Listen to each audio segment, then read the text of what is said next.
Hello everybody. Today we are going to be talking about sacred space. My name is Luna and I've been studying sacred spaces in university, both in interior design and architecture and religious studies, and I've also been studying them in more personal practices in yoga and meditation teacher trainings, both of which were 200 hours. And really the first question that arises when we talk about sacred space is, what are they? What are sacred spaces? Because on one hand, you have the very obvious ones, the spaces that were intentionally designed to evoke a sense of awe or connection to something greater than just one singular self. And then on the other hand, you have those spaces that arise unintentionally. Perhaps it's when you look in the eyes of your newborn child, or when you're sitting on the beach and you witness this moment where the sky meets the ocean. Maybe it's when you're in the forest and you just have this overwhelming sense of connection with all the life that's around you. And I want you to take a moment here and think of, what is it that makes these spaces sacred? Is it actually the forest or the ocean or the temple? I'm gonna argue no. It's the experience of those things. It's your individual experience of those things. Because if those moments, that forest or that ocean, was self-existently sacred, then every single person that came in contact with it would have the same experience. But we don't. So really, it's this individualized thought patterns or feelings that arise, where we might feel love or joy or compassion, or perhaps it's this tranquility and ease.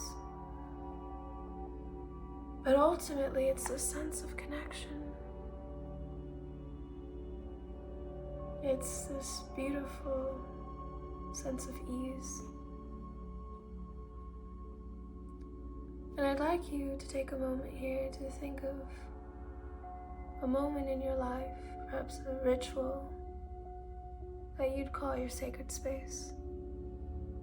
Maybe it's in your self-care routine or the first sip of coffee you take in the morning.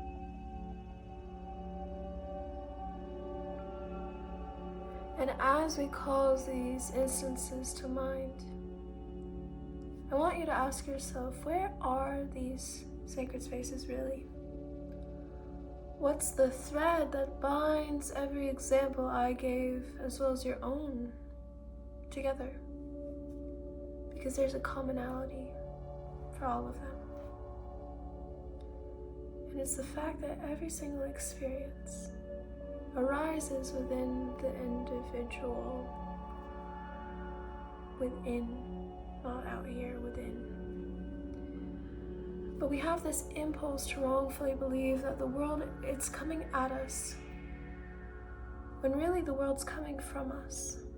We are the creators of our reality. We are projecting our reality onto a canvas. And the power of this wisdom is that we realize a lot of the time we seek outside of ourselves, thinking, oh, when I go on that trip or when I move, then I'll be happy, then I'll be joyful. Rather than, oh, if I'm actually really good inside, if I can be inside rather than seek outside, I will have a very different experience of reality. And true wisdom comes at the nexus of these two, at the axis, namely consciousness. And it's when we consciously move our minds through cultivating a meditation practice that we're able to shift and transmute our inner reality to create our outer reality. And in meditation, we're able to actually tap into the one true paradise, that one true sacred space. And the reason I say the one true, it's because it's this inner chamber, it's this inner world that's only accessible to us by moving inwards. And as we repeatedly move inwards, we habituate this state. And as our inner reality is constantly sacred, our outer reality will mirror that. We can be in any circumstance. We can be in a bustling city, or we can be in a waterfall, the most radiant waterfall. And we could have the experience of the sacred in both places that externally seem vastly different. And the reason for this experience of sacredness, whether it's love, joy, compassion, tranquility, connection, whatever word you want to use, it's because that these feelings are no longer externally dependent. They're not dependent on our external circumstances. They are entirely dependent on our internal landscapes. So I'd like you to take a moment for that to settle.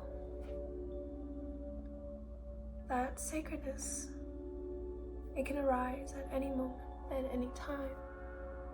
And the frequency at which it arises can increase through conscious mental movements, through cultivating a meditation practice. And I'd like to invite you to join one of our meditations. It's a beautiful inner guide meditation where you'll get to move inwards and discover that inner paradise.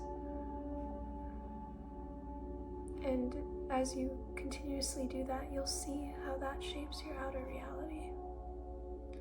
I thank you for your time. All my love and light.